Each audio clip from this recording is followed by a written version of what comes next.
Elsewhere, closing arguments expected tomorrow morning in Bart Reagor's fast-moving bank fraud trial up in Amarillo. It was another long day of testimony in the courtroom. Our Laughead joins us now with a look at what happened.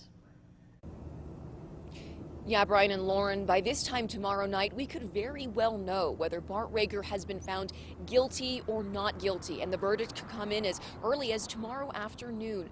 During some testimony today, we saw Bart Reagor and his family looking visibly stressed as both sides plowed through a lot of ground, and we also now know that Bart Reagor will not be taking the stand in his trial.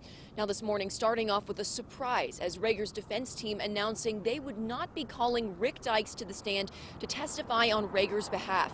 Twice today, the defense team asking the judge for an acquittal for Reagor. The first for an acquittal for the charge of making false statements to a bank, and then later for all charges. Both of them were denied by the court. Prosecution also had their last three witnesses testify today. And first, we heard from a former director at Reagor Dykes, who was also Rick Dykes' first cousin. He said Reagor rarely read the documents he presented him. We also heard from a former CPA turned fraud investigator. Finally, the prosecution called former FBI agent John Whitworth to the stand. He led the investigation into Reagor Dykes and specialized in fraud and white-collar crimes. He said he traced the $1.7 million from the working capital loan and found it in Reagor's personal accounts. He said the money was spent in a matter of weeks on things like home renovations for his mansion on 19th Street, personal investments, a $50,000 check to his son, and a monthly allowance of around $13,000 to his wife. The defense team then calling their witnesses to testify, starting with two expert witnesses, a law professor at A&M and former attorney, along with a banker of more than 30 years.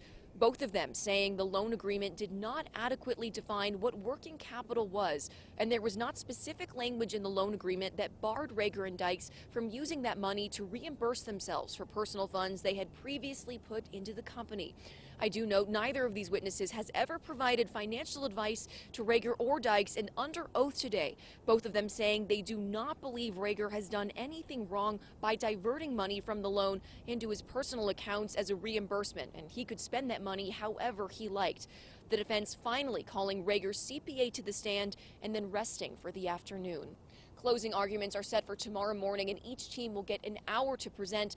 After that, this case will be sent to the jury, and we'll be back inside the courtroom for that tomorrow, and we'll bring you all the latest right here on KAMC News. Reporting from Amarillo, I'm Laughead, KAMC News.